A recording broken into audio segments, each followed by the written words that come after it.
अभिनेता सिद्धार्थ जाधवच्या मृत्यूची बातमी पाहून तुम्हालाही धक्का बसला असेल, पण थांबा, ही बातमी खरी आहे का?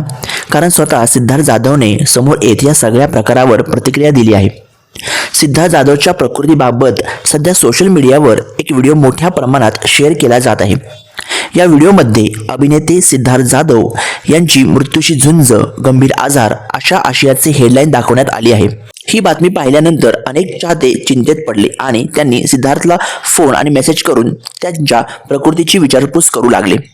मात्र त्यानंतर स्वतः सिद्धार्थ जाधवने सोशल मीडियावर व्हिडिओ शेअर करत या बातमीवर स्पष्टीकरण दिलं. सिद्धार्थने स्पष्टपणे सांगितलं की तो पूर्णपणे ठीक आहे.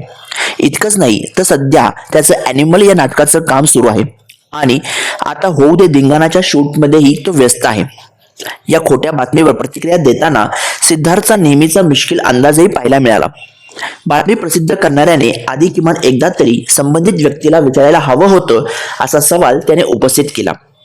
त्याने या प्रकारावर उपरोधिक भाष्य करत संबंधित बातमीदाराच्या घाईवरही निशाणा साधला. विशेष म्हणजे स्वतःच्या मृत्यूची बातमी खोटी असल्याचं सांगतानाच सिद्धार्थने आपल्या ॲनिमल नाटकाचं देखील प्रमोशन केलं. म्हणजेच एका गंभीर गैरसमजाला उत्तर देतानाही त्यांनी आपल्या शैलीत विनोदाची फोडणी दिली. सिद्धार्थ जाधव हा मराठी मनोरंजन विश्वातील एक लोकप्रिय अभिनेता आहे. मराठी रंगभूमी आणि चित्रपटांसोबतच त्याने हिंदी सिनेमातही काम केलं आहे. रोहित शेट्टी यांच्या गोलमाल, सिम्बा, सूर्यवंशी सारख्या चित्रपटांमधून देखील तो हिंदी चित्रपट प्रेक्षकांमध्ये पोहोचला. आता ॲनिमल या नाटकातून तो रंगभूमीवर सक्रिय आहे. त्याचबरोबर आता होऊ दे धिंगाणाच्या नव्या पर्वातही तो प्रेक्षकांच्या भेटीला येणार आहे. त्यामुळे सिद्धार्थ जाधवच्या मृत्यूबाबत सोशल मीडियावर फिरणाऱ्या बातमीवर विश्वास ठेवण्याचे कोणतेही कारण नाही.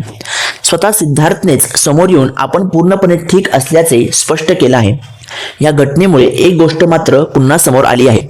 मृत्यू किंवा गंभीर आजारासारखी संवेदनशील बातमी सोशल मीडियावर पाहिल्यानंतर ती लगेच पुढे शेअर करण्याआधी तिची सत्यता तपासणं अत्यंत महत्त्वाचं आहे. सिद्धार्थ जाधवने या प्रकरणावर नेमकं काय म्हटलं हे तुम्हाला कसं वाटलं? तुमचं मत कमेंटमध्ये नक्की सांगा.